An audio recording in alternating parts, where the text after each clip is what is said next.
Selamat datang kawan-kawan semuanya di channel Riam Biru. Terima kasih banyak untuk kawan-kawan semua yang sudah berkenan hadir di channel ini. Terima kasih atas support dan dukungannya apapun itu.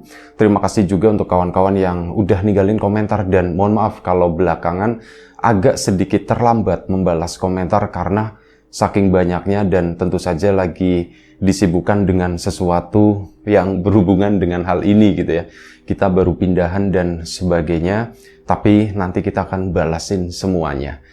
Nah, kawan-kawan yang pengen atau ingin melihat lagi video-video lama, nanti bisa cek di Facebook page Riam Biru, ada nanti di deskripsi di bawah ini. Sekaligus mau promo sedikit, bawang goreng Nyewiji, kawan-kawan yang berminat, itu bisa didapatkan di Shopee, Tokopedia, atau channel yang lainnya. Juga nanti ada di bawah video ini, di deskripsi video di bawah ini. Itu aja. Kita langsung ke cerita. Kali ini ada satu cerita datang dari Mbak Isni di Jombang. Mbak Isni menceritakan tentang satu pengalaman horor yang pernah dialaminya saat dia bekerja sebagai seorang asisten rumah tangga, dan kejadiannya itu sekitar tahun 2009 yang lalu. Mbak Isni bekerja di sebuah keluarga di daerah Surabaya sana. Pasangan suami istri yang belum dikaruniai anak. Mereka sebenarnya sudah lumayan cukup berumur. Usia itu udah ya 50 tahunan lebih. Dan awalnya saat Mbak Isni bekerja atau masuk di keluarga tersebut itu dikiranya, oh mungkin anak-anaknya udah kuliah atau gimana gitu ya. Ternyata enggak. Mereka memang tidak memiliki anak, hidup cuman berdua, laki-laki sama istrinya tersebut. Dan ya Mbak Isni masuk ke sana, cuman si laki-laki itu lebih sering keluar. Kayak sering keluar kota, kayak gitu ya. Nanti ya sekalinya datang ke situ, beberapa hari nanti keluar kota lagi, kayak gitu. Sementara istrinya itu memang lebih banyak meluangkan waktu di rumah. Hal itu pun ya sebenarnya cukup menyenangkan buat Mbak Isni. Karena apa? Rumah tersebut itu sebenarnya rumah yang bagus. Mereka itu keluarga yang berada lah, keluarga yang ya keluarga kaya. Dan rumahnya itu memang udah bersih, rumahnya besar dan gak ada anak-anak di situ. Akhirnya apa? Yang namanya pekerjaan beres-beres rumah itu pun rasanya lumayan cukup ringan. Paling bantu memasak, bantu berbelanja, dan sebagainya. Dan yang paling banyak gitu ya, waktu itu terbuang adalah nemenin ngobrol majikan yang perempuan, itu namanya Bu Irma. Ya, nemenin Bu Irma tadi itu kayak udah hampir keseharian, kayak jadi temannya gitu, lebih ke situ. Yang namanya sapu-sapu dan sebagainya itu pekerjaan yang cepet banget lah, itu udah kelar semuanya. Nanti sisanya yaitu cuman buat nemenin Bu Irma, ngobrol dan sebagainya. Sampai kurang lebih Mbak Isni itu bekerja di keluarga tersebut sekitar 3 tahun lamanya. Nah, 3 tahun bekerja sama Bu Irma, rasa-rasanya itu udah kayak keluarga sendiri gitu ya. Udah kayak sahabat, ya lebih ke kakak lah. Mbak Isni itu menganggapnya begitu karena Bu Irma sendiri itu juga orangnya baik.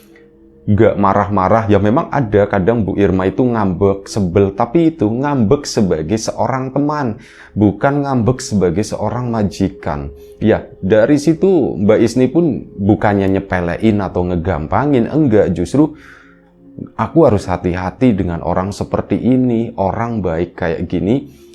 Aku nggak mau mengecewakan begitu ya, aku nggak mau mengecewakan, apapun tak lakukan yang terbaik, pikirnya si Mbak Isni.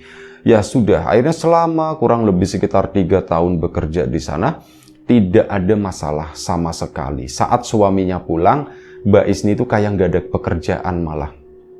Bu Irma kan ya cenderung sama suaminya, pergi kemana, nanti balik lagi rumah udah beres, memang nggak ada yang berantakan atau apa. Itu kayak malah nggak ada pekerjaan.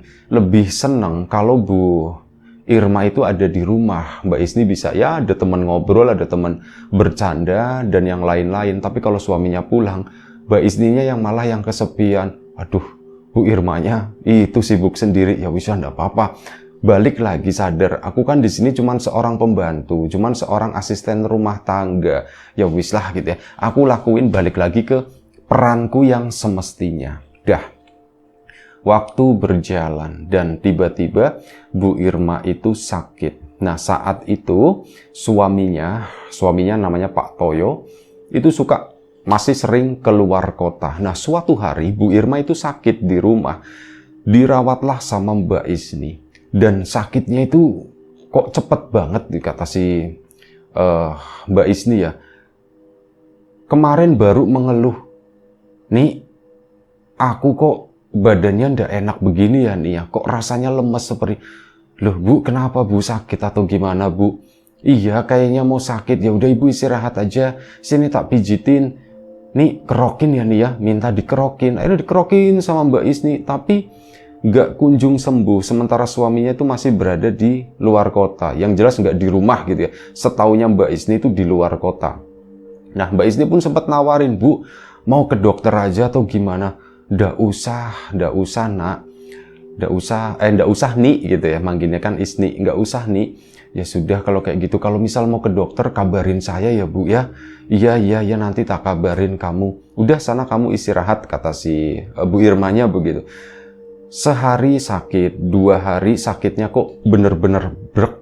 Si Bu Irma itu udah bener-bener nggak bisa, kayak nggak mau bangun gitu. Mungkin masih bisa, tapi nggak mau bangun. Bilang, nih gantiin baju, ambilin baju, bantu saya ganti baju gitu ya.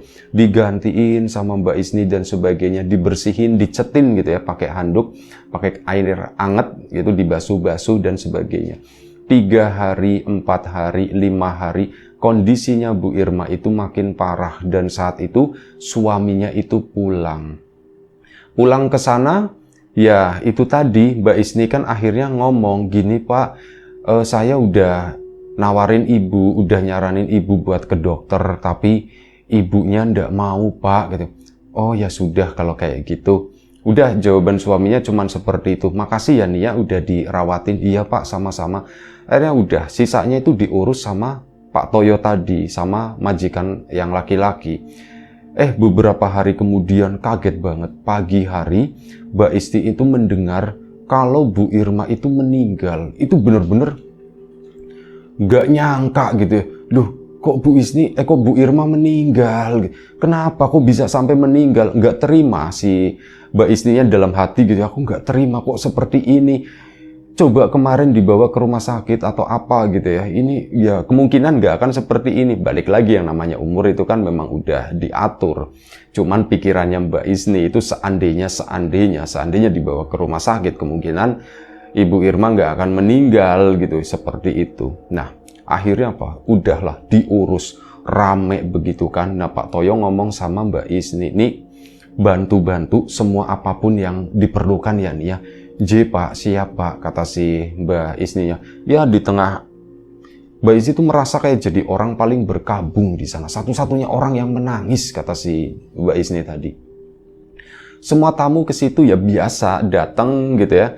Cuman ngobrol sama keluarganya Bu Irma, terus sama Pak Toyo. Nggak ada satupun yang nangis, biasa aja gitu. Cuman aku yang kalau ke belakang itu pasti nangis, masuk ke kamar pasti nangis itu. Aku kehilangan seorang majikan, aku kehilangan seorang sahabat, itu Bu Irma. Setelah bertahun-tahun temanku ya cuman Bu Irma itu, tiba-tiba kok mendadak banget. Dalam hitungan hari Bu Irma itu udah ndak ada. Berat rasanya, dan akhirnya Bu Irma pun dimakamkan gitu. Sampai selesai si Mbak Isni itu bingung, ini aku gimana ya nanti ya. Dan akhirnya Pak Toyo pun setelah beberapa hari itu ya, Pak Toyo, berarti hari keduanya itu ngomong sama Mbak Isni, nih kamu jangan pergi dulu ya nih ya. Iya Pak gitu ya, kamu jangan pergi dulu, kata si ini, jadi jangan keluar dulu. Mbak Isni sendiri ndak terlalu menangkap apa yang dimaksud sama Pak Toyo. Nggak keluar dulu ya, pastinya aku nggak keluar dulu. Kalau misal mau keluar pasti ya aku bakalan ngomong, bakalan ngasih tahu. Mungkin barangkali Pak Toyo nanti bisa berpikir gimana ke depannya begitu ya. Mbak Isni pun ya cuman iya aja. Tapi kok makin hari ini kan berkabungnya cuma sebentar gitu, cuma 2 atau 3 hari, habis itu rumah sepi. Mbak Isni itu udah mulai merasa risih, merasa nggak nyaman ya, karena hidup dalam satu rumah, laki-laki, majikan laki-laki, sama dirinya, pembantu seorang perempuan. Itu kan rasanya gimana gitu ya, saat lewat ke sana ada Pak Toyo, itu wah nggak nyaman lah, intinya tuh nggak nyaman gitu ya, takut diapa-apain, lebih tepatnya itu begitu, ada pikiran ke arah sana. Ini aku gimana ya, aku pengen keluar, aku pengen ngomong sama Pak Toyo, tapi kok aku nggak berani, toh ya memang Pak Toyo juga nggak ngapa-ngapain sih, aku nggak digimana-gimanain, selama ini semenjak kepergian Bu Irma, aku masih aman-aman saja. Nah, pada suatu malam, Mbak Isni itu dibangunin, diketok sama Pak Toyo. Tek, tek, tek, tek, jam 11 malam. Mbak Isni diem aja pura-pura tidur kan. Nah, Pak Toyo itu ngomong, "Nih, Isni, nih, minta tolong nih," kata si Pak Toyo. Diem aja si Mbak Isni pura-pura tidur. "Nih, minta tolong nih. Saya tahu kamu udah bangun," kata si Pak Toyo. "Cuman mau minta tolong, bikinin kopi nih," kata si Pak Toyo. "Oh, cuman bikinin kopi." Nah, cuman bikinin kopi, Mbak Isni pun, "Iya Pak, sebentar Pak," gitu. "Iya Pak, sebentar." Terus udah dilama-lamain gitu ya. Takutnya masih nunggu depan pintu atau gimana. Buka pintu lah si Mbak Isni tadi.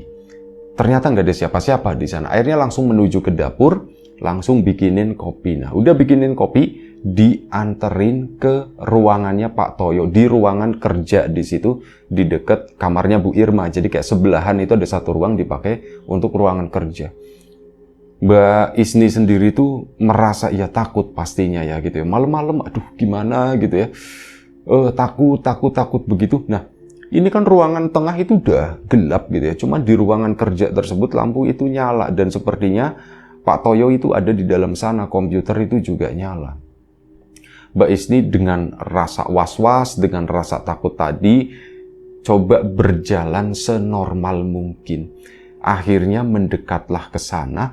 Nah, begitu ngelewatin ruang tengah, kali ini Mbak Isni itu bukan dikagetin sama Pak Toyo, tapi dikagetkan sama satu sosok yang lagi duduk di ruang tengah tersebut. Ada sosok pocong baru yang masih bersih kafannya, lagi duduk di sofa di ruang tengah sana. Mbak Isni tuh pertama melihat itu apa, ya cepet gitu langsung tanggap, astagfirullahaladzim, itu pocong. Dan Mbak Isni itu tahu itu adalah pocongnya Bu Irma. Mukanya itu mukanya Bu Irma yang pucat gitu, di hidungnya itu ada kapasnya, di ininya juga ada kapasnya di bagian mulutnya. Saking kagetnya, kopi itu jatuh gitu, perang pecah kan cangkirnya. Pak Toyo itu keluar, Mbak Isni itu langsung merunduk begini karena ketakutan. Pak Toyo datang, "Nih, kenapa nih? Kamu kenapa nih?" Kayak gitu, dibantuin sama ini. Mbak Isninya tuh nangis di sana. "Nih, kamu kenapa?" kata si Pak Toyo. "Kamu kenapa nih?" Enggak apa-apa Pak, enggak apa-apa Pak, enggak apa-apa Pak. Tenang, udah tenang, enggak apa-apa. Ya Pak Toyo mungkin mikirnya enggak gimana-gimana gitu ya. Enggak apa-apa, ini biar saya yang bersihin. Udah, enggak apa-apa. Kamu itu aja, karena roknya itu kan terkena kopi. Kamu bersihin tangan kamu yang tadi nyerokin begini ya. Kamu cuci tangan, udah nih biar saya, takutnya nanti kamu kena kaca atau gimana. Akhirnya diambilin sama Pak Toyo, Mbak Isninya tuh pergi ke sana, di dapur itu nangis, gemeteran, takut yang ada. Setelah itu apa? Mbak Isni memutuskan untuk, udahlah aku masuk kamar aja lah gitu ya. Aku itu kayak tertekan oleh dua hal. Yang satu, aku baru saja melihat sosok Bu Irma dengan balutan seperti itu, balutan kain kafan ya. Itu menakutkan banget. Yang kedua, itu aku waspada sama Pak Toyo. Perasaanku, firasatku tuh nggak enak mengatakan seperti itu. Akhirnya Mbak Isni pun setelah bersih-bersih, dia nggak ke depan lagi. Dia mau masuk ke dalam kamar sana. Masuklah ke dalam kamar. Nggak ada, cuman ada suara kaca-kaca yang dibersihkan sama Pak Toyo. Samar-samar itu kedengeran dari kamarnya Mbak Isni di situ. Kencing. Nah, udah setelah ini, suara pun hening lagi. Mbak Isni menganggap, udahlah, masalah ini udah selesai. Aku mau istirahat aja. Aku takut, bener-bener takut. Ini bahkan di kasurnya Mbak Isni tadi itu kan ada bantal guling ya. Itu pun, aduh, bantal guling itu bikin aku takut gitu, gara-gara aku melihat itu tadi. Udah, Mbak Isni siap-siap mau tidur, tapi rasanya tuh nggak bisa. Rasanya tuh resah, gelisah, gimana gitu. Dan di kamar tersebut itu rasanya tuh engap banget. Aku kok nafasnya jadi kayak kamar yang dibikin rapet banget gitu. Kekurangan oksigen atau gimana. Narik nafas pun rasanya harus panjang. Nah, nggak bisa tidur kan dari situ. Mbak Isni pun bangun lagi. Dia bermaksud mau keluar kamar, mau nyari udara segar. Tapi ada rasa takut juga. Tapi ya, karena kondisinya kayak gitu, dipaksain lah. Dia pun keluar kamar, buka pintu, jegrek. Begitu keluar kamar, buka pintu, nggak ada siapa-siapa di sana. Ini di dekat kamarnya Mbak Isni, itu ada sebuah pintu ke arah jemuran. Arah jemuran itu kan terbuka. Dan udaranya tentu lebih seger di sana ya. Mbak Isni mau ke situ, mau ke tempat tersebut. Buka pintu, jegrek pelan-pelan, tiba-tiba Mbak Isni itu masuk lagi setelah apa? Di pojokan jemuran tersebut. Lagi-lagi berdiri sosok pocong dan masih itu adalah pocongnya Bu Irma. Itu cuman diem aja begini di pojokan. Dan sosoknya itu terlihat lebih tinggi kalau kata si Mbak Isni.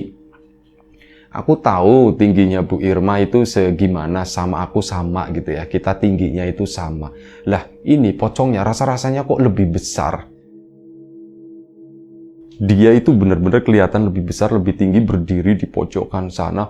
Mbak Isni langsung masuk lagi ke pintunya ditutup, bruk, langsung masuk ke dalam kamar sana.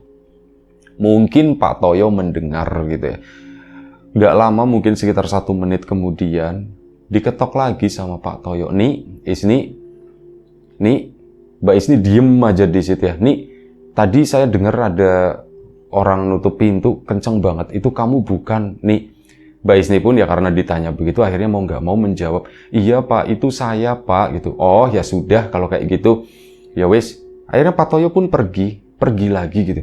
Mbak Isni tenang, aku nggak bisa nih kayak gini terus. Sumpah aku tuh aku takut dia apa-apain gitu. Mikirnya Mbak Isni, iya kalau aku dinikahin sama Pak Toyo ya ndak apa-apa gitu kan, aku gantiin Bu Irma. Cuman takutnya tuh aku nggak dia apa-apain, cuman ya begitu-begitu kan, direndahin, dilecehkan, aku tuh nggak mau gitu, aku takut. Udah malam itu nggak bisa tidur. Akhirnya apa, pagi-pagi bangun, masih dengan perasaan yang makin menjadi-jadi gitulah. Rasa nggak nyaman, rasa risih gitu ya. Rasanya tuh risih. Keluar ke sana bikinin sarapan Pak Toyo. Nggak disebutkan sarapannya apa. Kesana Pak Toyo itu udah di bawah, udah di meja makan di sana, pakaian pun udah rapi. Nah ini Pak sarapannya Pak. Iya nih, makasih ya nih ya. Nih hari ini saya mau pergi katanya. Saya mau pergi, mungkin pulang 2 atau 3 hari lah kata si Pak Toyo. Dalam hati Mbak Isni tenang, alhamdulillah Pak Toyo pergi gitu ya. Iya Pak, kamu jaga rumah ya nih ya. Iya Pak, udah. Mbak Isni pun balik ke belakang sana. Saat balik ke belakang, baru mau ngambil sapu, dia teringat. Di rumah ini berarti aku sendirian ya. Pak Toyo ndak ada. Terus aku nungguin rumah ini segede ini sendirian. Sementara semalam aja aku baru didatengin sama Bu Irma. Ini gimana nanti ceritanya, pikirnya si Mbak Isni. Aduh gimana ini, gimana ya. Bingung kan. Udah nggak bisa ngomong ke Pak Toyo tadi. Hari itu Pak Toyo itu jadi pergi dan Mbak Isni itu sendirian di rumah tersebut. Sendirian di rumah tersebut, satu masalah selesai sama Pak Toyo. Setidaknya dia itu aman gitu ya. Tapi ada gangguan lain di sana. Masih sore, baru sekitar 5:30. 5:30 kamar mandi itu mulai bermasalah. Jadi kerannya itu cor pakai shower ya. Showernya itu ngocor sendiri. Duh, kok kamar mandinya ngocor sendiri? Ini yang di kamarnya si Bu Irma di sana. Kok ngocor sendiri? Ya keingat hal tersebut, aku nggak berani masuk. Udahlah biarin aja. Ditungguin sampai kurang lebih sekitar 10 menit. masih ngocor, ya takutnya air habis, ada yang rusak atau gimana gitu, banjir atau apa. Mau nggak mau, Mbak Isni itu harus nengokin ke sana, nengokin ke dalam kamar. Masuklah ke kamarnya Pak Toyo, memang nggak dikunci ya kamarnya ya. Ke situ, masuk ke dalam situ, akhirnya dimatikan, itu pun dengan penuh rasa takut. Baliknya keluar dari kamar mandi, karena kan di dalam kamar ya. Keluar dari kamar mandi, ada sesuatu di atas ranjang di sana. Itu adalah Bu Irma. Kali ini Bu Irma itu beda. Dia tuh kayak ditutup selimut, cuman kelihatan kepalanya doang. Rambutnya itu ngembang begini, mukanya pucet. Itu manggil-manggil, "Nih, Isni, nih, Isni." Si Mbak Isninya nggak bisa jawab dia gitu ya. Dia cuman minggir-minggir, tapi nggak berani melihat ke arah, langsung ke arahnya Bu Irma. Langsung minggir ke sana, berusaha untuk keluar dari kamar tersebut. "Nih, kamu jangan lama-lama di sini nih. Kamu jangan lama-lama di sini nih." Itu kayak gitu ngeluarin suara ngomong sendiri. Mbak Isninya keluar dari kamar tersebut, langsung ditutup. Brek, sore ya, baru sekitar jam 5:30 tadi. Cuman kan di dalam rumah itu udah gelap. Langsung keluar rumah, ngos-ngosan menuju ke arah pagar di sana, berharap ada seseorang. Nah, di situ ada namanya Mbak Lia, itu kawannya si Mbak Isni. "Lia, sini ya, sini ya." Ini sesama asisten rumah tangga gitu ya, kenalan gitu. "Kenapa Mbak Isni?" "Ya, aku nginep di tempatmu boleh nggak?" "Ya," gitu. "Duh, Mbak nginep di tempatku gimana Mbak? Aku ndak enak sama majikanku," kata si Mbak Lia. "Iya ya, ya wis ya, temenin aku dulu di sini." "Loh, emang kenapa?" "Cuman aku nggak bisa lama-lama Mbak, abis ini aku masih ada kerjaan." "Oh gitu ya, ya wis temenin sebentar aja, temenin sebentar sampai maghrib ya, sampai maghrib." "Iya ya." Akhirnya mereka pun duduk-duduk di situ. Mbak Isni tuh cerita semuanya. "Nih, aku digangguin nih," katanya. "Kamu digangguin sama siapa Mbak?" "Sama majikanku." Ya Mbak Lia tahu majikannya itu baru meninggal ya. Tapi sebelumnya Mbak Lia tuh mikirnya digangguin sama Pak Toyo gitu. Bukan Pak Toyo. Pak Toyo baik-baik aja dan dia sekarang lagi keluar kota. Digangguin sama Bu Irma, katanya begitu. "Bu Irma? Masa Bu Irma ini?" "Iya beneran. Bu Irma kan orangnya baik," kata si Mbak Lia. "Iya, aku juga tahu Bu Irma orangnya baik. Cuman ini aku udah beberapa kali aku ketemu, aku ngeliat Bu Irma itu pocongan," katanya Bu. Mbak Lianya langsung lihat ke arah rumah begitu kan. "Mbak, kamu sendirian di situ berarti?" "Iya, aku sendirian," gitu. "Yakin berani Mbak?" kata si Mbak Lia. Malah nakut-nakutin gitu. Yang bikin kesel Mbak Isni itu begitu. "Ya, kamu malah nakut-nakutin." Maaf Mbak, nggak sengaja." "Ya wis Mbak, udah mau maghrib, aku pulang dulu ya." Ditinggal sama Mbak Lia, pulang ke tempatnya bekerja di rumah di depannya itu. Mbak Isni masih duduk di sana. Nah, saat lagi duduk di situ, tiba-tiba dia melihat di depan garasi rumah di sana. Ini kan halamannya lumayan cukup lebar ya. Di depan garasi ada seorang perempuan yang berdiri dan itu adalah Bu Irma. Kali ini Bu Irma itu pakai baju normal seperti yang biasa-biasa dipakai sama beliau ini. Itu ngeliatin ke arahnya Mbak Irma, ke arahnya Mbak Isni aja. Mbak Isni cuma ngeliatin, "Kok Bu Irma di situ? Kok Bu Irma di situ?" Dan Bu Irma itu bilang, "Isni, udah sore, masuk ke dalam rumah." Bilang begitu. Ya Mbak Isni nggak ada pilihan lain. Dia bangun, nurut ke sana, masuk ke dalam rumah, udah pasrah. Lampu semuanya dinyalain terang gitu, bener-bener terang, dan dia itu langsung ambil wudhu, sholat maghrib di dalam kamarnya di sana dan nggak keluar-keluar lagi. Ini lampu di rumah itu udah diterangin semuanya. Dia masuk ke dalam kamar. Karena semalam itu kan kurang tidur si Mbak Isninya. Dia pun rebahan di situ sambil dengerin radio, di sana dinyalain radionya, dan akhirnya Mbak Isni pun tertidur. Bangun-bangun itu sekitar jam 10 malam. Kaget gitu kan. Duh, udah jam 10 malam dan perutku tuh lapar gitu kan. Belum makan malam. Aku lapar, gimana ya? Mana di dalam kamar itu rasanya tuh merinding banget. Kebayang itu tadi, kebayang pengalaman-pengalaman sebelumnya. Tapi perut itu lapar. gimana ya. Oh lah, udah nekat kata si Mbak Isni. Akhirnya keluar kamar, Mbak Isni pun ke sana menuju ke dapur, ambil ini ya sisa-sisa makanan yang dimasak tadi pagi. Makanlah si Mbak Isni, ngelongok ke arah sana, ke arah depan. Loh, bukannya tadi terang ya, lampu tak nyalain semuanya. Kenapa kok sekarang jadi gelap, serem gitu yang ada.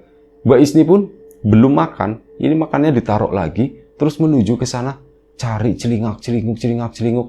Kali ini berpikirnya itu udah ada Bu Irma enggak ya? Atau jangan-jangan Pak Toyo udah pulang atau gimana? Dia pun memberanikan diri untuk masuk ke ruangan tengah sana, jeplekin lampu. Saat mau jeplek lampu menuju ke sana, udah ngelewatin sofa yang di ruang tengah tadi, Mbak Isni mendengar dia dipanggil. Isni, suaranya Bu Irma. Mbak Isni berhenti di sana. Isni, ngadep sini kalau dipanggil. Itu suaranya Bu Irma. Mbak Isninya pun, Bu, aku takut Bu. Kamu ndak usah takut. Sini kalau dipanggil nengok. Sambil ada ketawanya, begitu, ada cekikikannya. Dan Bu Irma itu nggak begitu gitu. Cuma kok ada cekikikannya seperti itu. Si Mbak Isni pun akhirnya nengok ke arah belakang begini, dipaksa-paksain ya, meskipun nggak langsung nengok ke arah sana, tapi ngeliatnya ke arah bawah. Iya Bu. Dan lagi-lagi Bu Irma itu bentuknya itu pocongan. Nih, Ibu susah nafas nih, tolong bukain talinya nih. Tolong nih, bukain ini nih yang di dada nih. Ini sesek, bikin Ibu sesek. Terus kayak suara orang lagi kena asma yang gitu. Si Mbak Isninya boro-boro gitu ya. Boro-boro tak berani untuk itu. Yang ada itu langsung kabur, masuk ke dalam kamar sana. Tutup rapat, brek gitu. Nangis sejadi-jadinya, takut banget.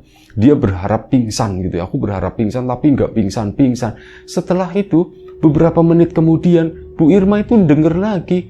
Suaranya itu kedengeran lagi dari depan kamarnya Mbak Isni. Nih, tolong bukain talinya nih. Tolong bukain tali pocong ini nih. Ini bikin sesak nih. Ibu susah nafas nih. Sambil ngedenger ada suara plus gitu, ada cekikikannya. Ini Mbak Isninya di dalam kamar ya udah bener-bener takut, nangis sejadi-jadinya. Bu, jangan gangguin saya Bu, saya bukan orang jahat Bu, saya ndak pernah punya niat jahat sama Ibu, saya ndak pernah punya niat jahat sama Bapak, sama siapapun di rumah ini Bu. Saya cuma mau kerja Bu, tolong jangan gangguin saya Bu, tolong jangan gangguin saya. Begitu ngomong, nah setelah itu suara itu pun gak ada. Dan akhirnya apa? Mbak Isni udah, makanan kan masih di depan sana. Lapar lagi waktu itu. Aduh, aku lapar lagi. Mana makanan itu masih di dapur.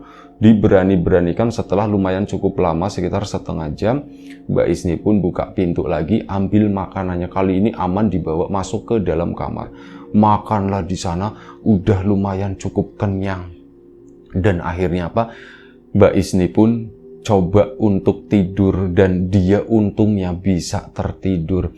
Ini berarti udah dini hari ya, mungkin kisaran udah tahulah jam berapa, jam 1 atau jam berapa. Nah, menjelang pagi Mbak Isni itu ngelihat, inget banget sekitar jam 3 pagi kurang, dia kan tertidur, kemudian dia terbangun begini, mata itu ngelihat jam 3 kurang. Duh, udah mau pagi ya. Nah, di situ Mbak Isni mencium ada bau wangi yang kok semerbak begini, kok semerbaknya kayak orang mati gitu kan, kok baunya kayak begini, baru nyadar kan dia. Nah setelah itu badannya Mbak Isni itu rasa-rasanya itu kaku, dia melihat ada sesuatu lagi duduk di sampingnya.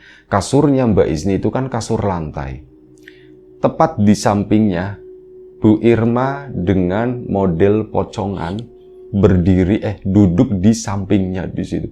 Mbak Isni nengok, astagfirullahaladzim.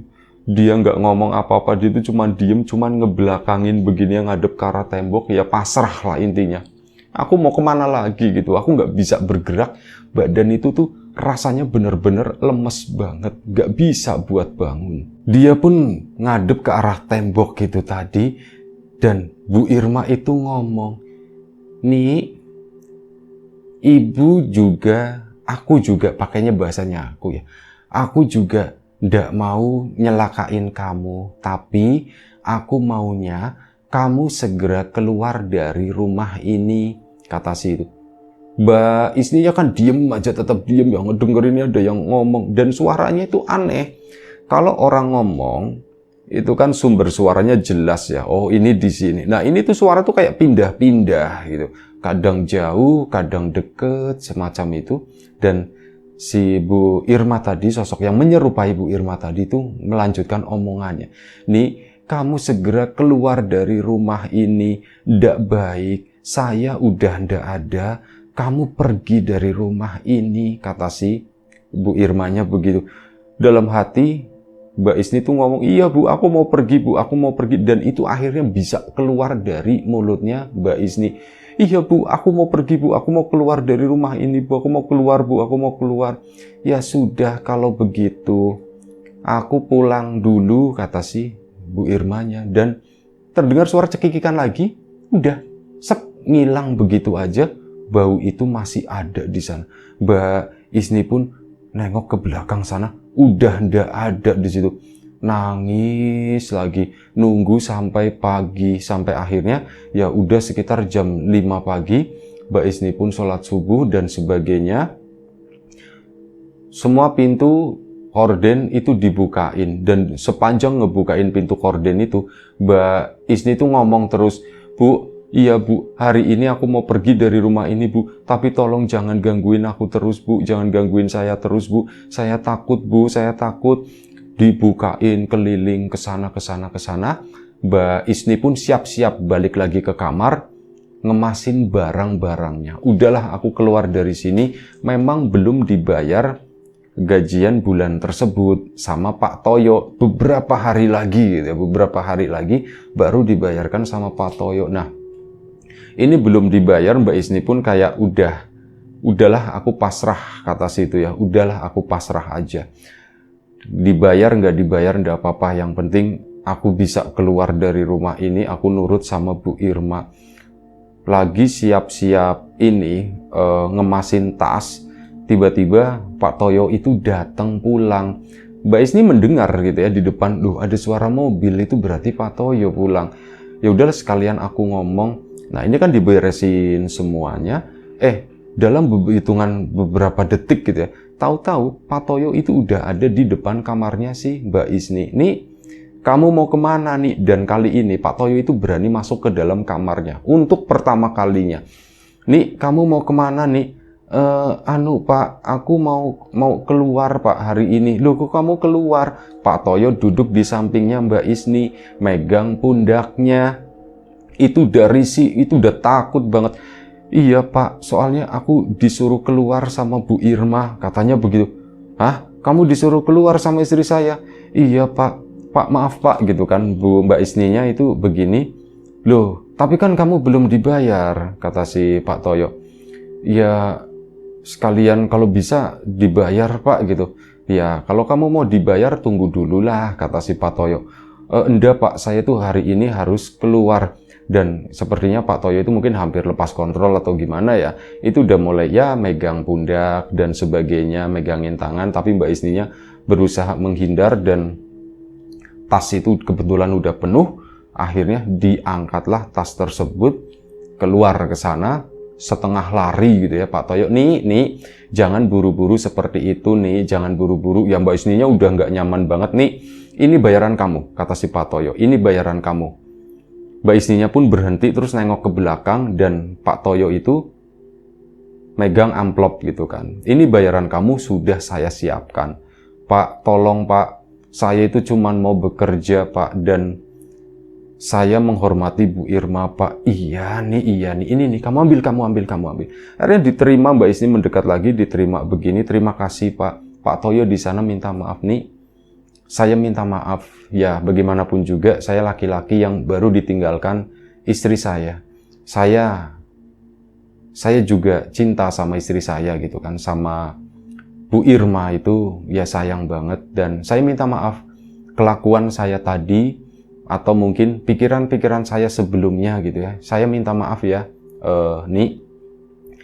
Iya Pak, enggak apa-apa Pak, saya permisi dulu. Iya, sana pergilah, kata si Pak Toyo, pergilah, hati-hati ya. Semoga kamu bisa mendapatkan tempat yang lebih baik gitu. Iya Pak, terima kasih. Nah di situ rasa-rasanya plong banget. Pak Toyo sudah meminta maaf, mungkin sudah menyadari, atau mungkin di satu sisi itu trik supaya Mbak Isni tinggal di sana gitu ya. Tapi dia udah berpikir dan memang udah yakin, aku setiap malam ditakut-takutin sama Bu Irma. Udah gitu, perasaanku ternyata bener, masalah Pak Toyo tadi hampir aja terjadi. Udah makin bulet, Mbak Isni pun pergi meninggalkan rumah tersebut. Saat keluar dari rumah, ini masih pagi ya, Bu Irma itu berdiri di depan garasi di sana. Cuman senyum ke arahnya Mbak Isni, dan Bu Irma itu seolah-olah dari gerak bibirnya, gak ada suaranya itu bilang, terima kasih nih, sambil merem, sambil nunduk begini. Terima kasih nih. Mbak Isni pun sama, terima kasih Bu Irma, nunduk begini juga. Terus Mbak Isni itu keluar, ketemu sama Lia. Loh, Isni mau kemana nih? Ya, aku mau pergi ya katanya. Aku mau pindah kerja, soalnya ya aku ndak enak gitu kan. Oh begitu ya, kamu mau pindah kemana? Aku belum tahu, kata si ini. Nah, si majikannya Mbak Lia kan ngeliat, loh Mbak Isni mau kemana? Ditanya begitu kan. Anu Pak, saya mau pindah kerja Pak. Oh loh, kok mau pindah kerja? Kok tiba-tiba kayaknya ya? Iya Pak, soalnya kan saya ndak enak. Ya mungkin Pak Toyo juga udah ndak butuh lah gitu kan. Iya sih, kata si majikannya juga setuju seperti itu ya. Terus kamu mau pindah kemana? Saya belum tahu Pak. Ya udah gini aja nih, kamu sementara sama Lia dulu, kata si majikan tadi, majikannya si Mbak Lia. Udah kamu sama Lia dulu di sini sehari 2 hari, kalau memang udah itu, sepertinya majikannya juga tahu gitu ya, menebak-nebak apa yang terjadi, dan Mbak Isni pun akhirnya nerima tawaran tersebut, bukannya pergi tapi malah masuk ke rumah depannya, nggak plek depannya sih, agak ke samping gitu. Akhirnya ke sana istirahat di tempat tersebut sama Mbak Lia. Mbak Lia pun hari itu dibebas tugaskan ya, temenin Isni dulu aja sana, katanya. Akhirnya ditemenin sama Mbak Lia, ya sempet diajak jalan-jalan dan sebagainya, dikenalin sama teman-temannya, termasuk saudara-saudaranya di kampung dari Jombang sana gitu ya. Nah itu sama-sama kenal, akhirnya dapat informasi ada pekerjaan di sana. Ya sudah sekaligus didatengin hari itu. Mbak Isni dapat pekerjaan, tapi rencananya pindahnya itu baru esok hari. Dan alhamdulillahnya keesokan harinya Mbak Isni pun bekerja di tempat yang baru. Dan tempat yang baru ini keluarga yang masih muda lah, anaknya itu masih kecil-kecil, tapi ada yang udah gede, ada SMA itu ada, tapi ada yang masih kecil-kecilnya. Dan di rumah ini itu lebih rame gitu ya. Ya meskipun akhirnya dijalanin sama Mbak Isni di tempat tersebut, meskipun pekerjaannya banyak, tapi rumah ini tuh rasa-rasanya lebih hidup ya. Bukan menjelekkan di Bu Irma di sana rumahnya hambar atau gimana, tapi ini rasanya tuh lebih colorful, lebih berwarna, lebih hidup. Kalau di Bu Irma itu lebih kayak abu-abu gitu, hitam putih. Meskipun Bu Irmanya orang yang baik gitu ya, bisa jadi sahabat, di tempat baru ini lebih menyenangkan. Dan terutama yang paling penting itu adalah aku itu selamat, aku itu nggak diapa-apain. Nah di sana Mbak Isni pun berpikir, mungkin siapapun itu yang menyerupai Bu Irma datang dengan wujud yang seperti itu menakutkan, itu memang buat ngusir aku supaya pergi dari rumah itu sebelum ada sesuatu yang gak baik terjadi di rumah tersebut.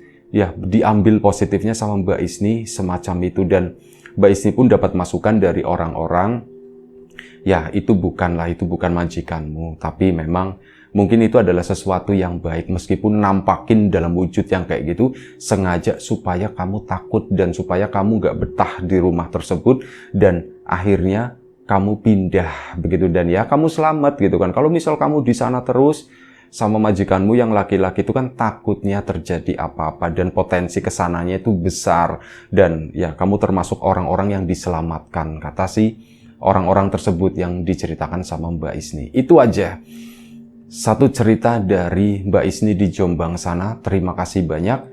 Kawan-kawan di rumah juga terima kasih atas support dan dukungannya apapun itu. Kawan-kawan subscriber, kawan-kawan membership, kawan-kawan yang udah kasih support dalam bentuk super thanks ke Riam Biru, terima kasih banyak. Kawan-kawan yang udah ngasih like, udah nge-share ke yang lainnya juga, yang udah ninggalin komentar, terima kasih banyak. Mungkin komentarnya belum dibalas dengan cepat gitu ya, masih bertahap, masih penyesuaian. Mohon maaf ya, mohon harap maklum gitu. Dan doa terbaik dari kami, oh iya, yang udah membeli bawang gorengnya Wiji juga tak lupa. Terima kasih banyak, sesuatu yang sederhana tapi sangat berharga buat kami.